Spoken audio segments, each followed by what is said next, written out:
Assalamualaikum warahmatullahi wabarakatuh. Ahlan wa sahlan fil video ladaina. Ni hao, honinggon ko mondo siphin. Hello everyone, welcome to our video. Dan di sini saya Muhammad Hasbi sekalian mewakili teman-teman saya yang bernama Revi Mariska dan Nugraini Hidayana. Kami dari kelompok 4 analisa laporan keuangan kelas manajemen 7A. Dan kami akan membahas tentang rasio aktivitas. Assalamualaikum warahmatullahi wabarakatuh. Saya Revi Mariska. Di sini saya akan menjelaskan dua materi. Materi yang pertama itu tentang pengertian analisis rasio aktivitas. Materi yang kedua yaitu tentang tujuan analisis rasio aktivitas. Nah, yang pertama yaitu pengertian analisis rasio aktivitas. Analisis rasio aktivitas adalah analisis yang digunakan untuk mengukur sejauh mana efektivitas manajemen perusahaan dalam mengelola aset-asetnya. Nah, materi yang kedua yaitu tentang tujuan analisis rasio aktivitas. Nah, tujuan analisis rasio aktivitas sendiri yaitu mampu mengukur semua hal-hal yang berhubungan dengan perusahaan, keuangan perusahaan, layak atau tidak layaknya untuk melakukan kegiatan yang ada. Assalamualaikum warahmatullahi wabarakatuh. Saya Nugraini Hidayana. Di sini saya akan menjelaskan tentang manfaat rasio aktivitas dan jenis rasio aktivitas. Nah, dahulu saya akan menjelaskan tentang manfaat rasio aktivitas.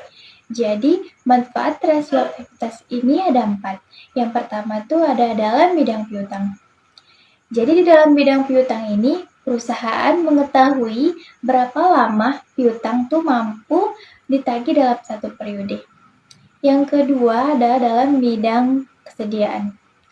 Di dalam bidang kesediaan ini, perusahaan mampu mengetahui berapa rata-rata sediaan yang tersimpan dalam gudang. Yang ketiga ada dalam bidang modal kerja dan penjualan. Di dalam bidang modal kerja dan penjualan ini, perusahaan mengetahui berapa kali dana yang ditanamkan dalam modal kerja itu berputar dalam satu periode. Yang keempat, ada dalam bidang aktiva dan penjualan.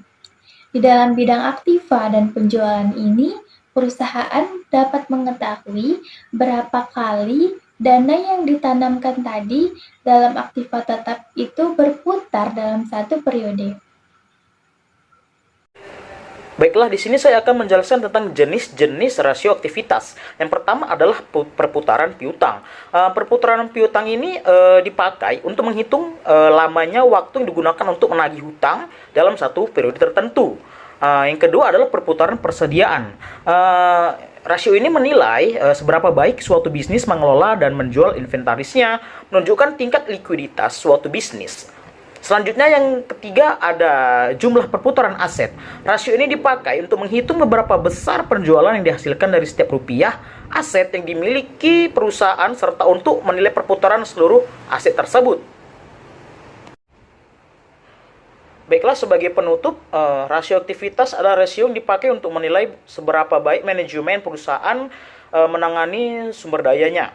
Rasio aktivitas juga menghitung tingkat di mana suatu bisnis mengubah asetnya menjadi pendapatan.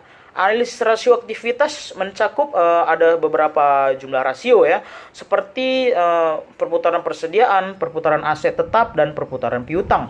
Nah, di balik itu ternyata analisis rasio memiliki manfaat, yaitu dapat digunakan untuk membandingkan kemajuan perusahaan, mengukur efisiensi organisasi, dan menemukan serta mengatasi masalah.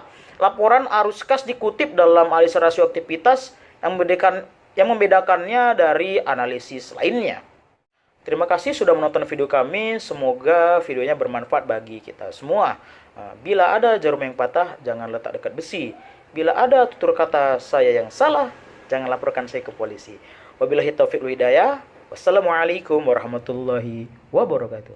Bye-bye.